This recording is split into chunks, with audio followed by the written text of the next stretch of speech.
Hello and welcome to Twist List. Today we are looking at Top 10 Highly Successful Liars from History. Spinning a yarn, telling a tall tale, or flat out lying.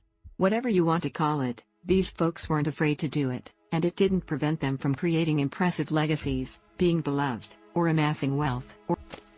At number 10 we have Benjamin Franklin. We may never know for sure what Benjamin Franklin meant when he, supposedly, said, "Half a truth is often a great lie," but we do know that he loved to tell a great lie. Despite this, he's memorialized in art, history books, and even stuck on currency notes. Not bad for a cheating, lying, political opportunist. Even most amateur historians agree Franklin lied about, after having a hunch about the true nature of lightning, experimenting on lightning with a kite and a key.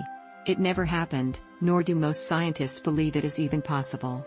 1. Besides this most famous of tales, Franklin was also among the first to deploy fake news to stir up passion in the people.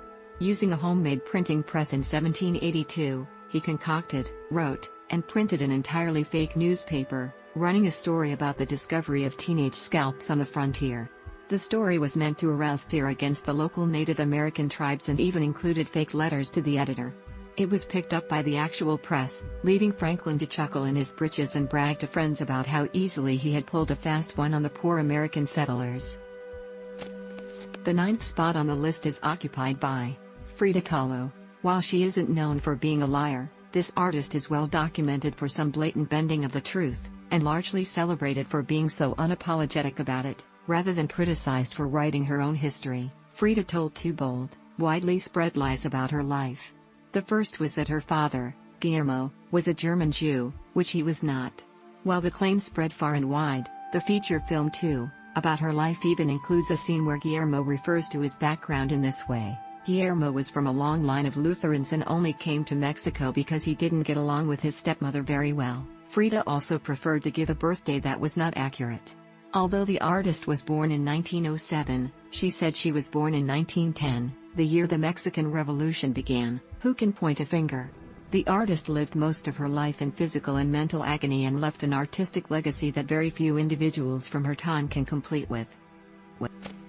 Number 8 on our list is Frank Abagnale. Who can help, even secretly, cheering for Frank Abagnale? Not only did he get away with what are now considered to be horribly obvious hoaxes, he ended up a pretty wealthy dude because of getting discovered. That's just some serious talent. Abagnale is now most known for being portrayed by Leonardo DiCaprio in the film Catch Me If You Can, about a teenage boy who figures out how to pull the wool over the eyes of everyone he comes into contact with, and spends the next 6 years doing just that. Abagnale's most famous lies include posing as a pilot at age 16, being handed a legitimate position as a medical supervisor at an ER at age 18, passing as a Harvard Law School graduate to obtain a job as an attorney in Louisiana, and seducing who knows how many older women into affairs. Here's the really good part: Abagnale ended up spending less than 5 years in prison before being hired by the FBI to consult on fraud cases in return for his release. Following this gig, Abagnale found it difficult to hold down a job, given his reluctance to disclose his criminal past to a long line of employers, and his entrepreneurial instincts once again came in handy. He founded the successful firm Abagnale and Amb. Associates, has had an Academy Award-nominated film and a Broadway play made about his life, and is a successful businessman with admirers around the world. 3. At number 7 we have Bill Clinton. You all know the story. Linda Tripp was out to get Clinton. She happened to record a friend of hers, the young and impressionable Monica Lewinsky, confiding in her about having a sexual relationship with Mr. President himself. Tripp turned over the tapes to the right people, and the morality of the nation was rocked to its core. Instead of fessing up, President Clinton boldly, adamantly, and even under oath denied the affair, only to recant and admit the entire thing later that year when it became clear that he would not be able to prevent truth from being exposed. Perhaps even more than being a liar, we can most accuse him of the worst ability to predict an outcome in American political history. You have to hand it to Clinton. Despite the very public scandal, he came out on top, so to speak. He went on to be one of the most active and influential former presidents in history, founding the Clinton Foundation in 2001, partnering with multiple world leaders to help rebuild Haiti, authoring a best-selling autobiography, and being continually involved in successful environmental and humanitarian efforts domestically and abroad. 4. Number 6 on the list is Calamity Jane. No one can accuse Calamity Jane of lacking a bold streak. Orphaned at age 14, it appears she quickly decided she would do whatever it took to keep afloat, even if it meant telling a fib or two along the way. Calamity Jane is memorialized in popular culture as the sidekick to Wild Bill Hickok and for being one of the Wild West's original cowgirls. However, friends of Wild Bill's claimed Hickok had very little interest in Jane as a friend and definitely didn't consider her a sidekick. Even Jane's current Wikipedia page 5 lists one of her occupations as a scout for the military. Jane loved to boast about this chapter in her life and that a Captain Egan had given her the name Calamity after she saved him from capture. There is, however, no record of her ever having served under Egan, or any other general for that matter. It is, therefore, believed that Jane gave herself the name Calamity, along with most of the rest of her biography. Although her lies are well documented and easily debunked, it hasn't kept Jane from becoming one of the most beloved and famous figures from the Wild West, rivaling even her so-called partner in crime, Wild Bill Hickok. The 5th spot on the list is occupied by Pope Alexander VI. Pope Alexander VI, born Rodrigo de Borja, is infamous for unabashedly making the end justifies the means his life motto. Yes, he was born over 100 years before the term was invented, but that's beside the point. 6. De Borja loved power, and in Italy in the late 1400s, the Pope was pretty much as powerful as a human being could aspire to be. He also loved women and wasn't about to let the pesky laws around sexual piety stand in his way. De Borja fathered 4 children by his long-term mistress Vanosa de Catanei, and though he denied his paternity at first, he was quick to legitimize all children once he was awarded the title of Pope in 1492. De Borja is believed to have fathered 5 additional children by various women. The Vatican was evidently a much different place in 1492 than it is today. Despite being out and proud about his many children, Pope Alexander had a pretty successful reign. While ruthless, he was known for favoring negotiation over war, was a fierce patron of the arts, and his children rose to power around Europe. Today countless books, plays, television shows, and even video games feature him as a force to be reckoned with. Number 4 on the list is Herodotus. The father of history may have had more of a taste for a good story than the facts, leaving some to now also refer to him as the father of lies. 7. Leaving a legacy for politicians to follow for the rest of time, Herodotus figured exaggerating the truth was the best way to make his side look better, and he would also be able to get away with it. His histories included many exaggerations of the truth and outright lies, all for the purpose of enlarging the perception of Greek greatness. And while many like to view him as a pure scholar, others say his greater talent was perhaps relaying stories he had been told throughout his travels. He remains one of the most notable figures in ancient history, and most memorialized as well.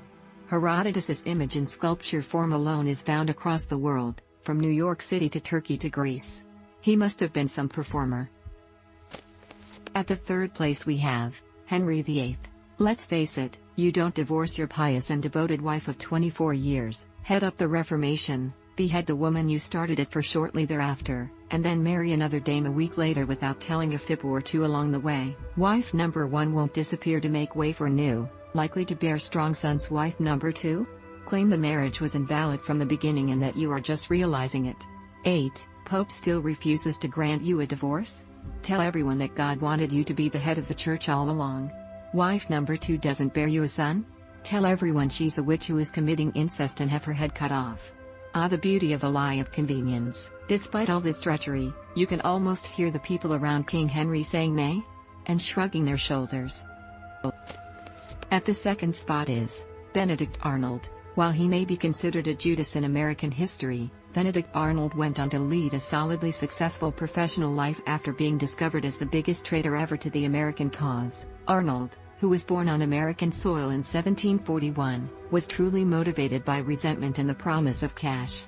Despite being an active figure of the American Revolution and ultimately becoming a celebrated war hero for nearly 10 years, he was convinced to jump ship and go undercover for the British Army. Resentful over others being promoted faster than he was and that others got credit for his military chutzpah, Arnold must have given off the stench of a man ready to make a deal.